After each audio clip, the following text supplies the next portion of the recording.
Donc, on termine le cours sur propriété de produits nuls avec l'exercice type que vous deviez mettre à la suite. Donc, lorsqu'on a du second degré, on va résoudre l'équation. On peut résoudre l'équation lorsqu'on a le second degré est égal à 0.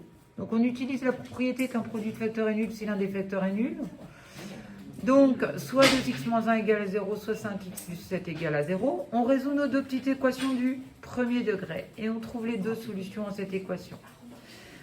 Dans le deuxième exemple, il s'agit d'une différence de deux expressions qui sont du premier degré. Donc, on obtient donc une expression du premier degré, une fonction affine égale à 0. Cette fonction affine s'annule pour une seule valeur. Moins 8 tiers. Donc, il ne s'agit pas d'une équation produit ici. Dans le troisième cas, vous aviez à résoudre celle-ci. Alors, il s'agit bien du second degré. C'est un produit nul.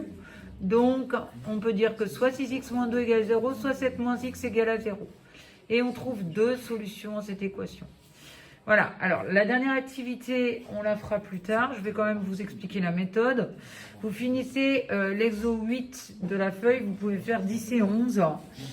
Et il va falloir donc résoudre ensuite par la suite ce genre d'équation qui revient à faire ce qu'on a fait dans l'activité précédente avec les rectangles. C'est-à-dire qu'on ramène tout dans un seul membre. On a donc du second degré égal à 0. Ensuite, on factorise par 2x plus 3. Et après avoir factorisé par 2x plus 3, on va se retrouver avec un problème de ce type-là.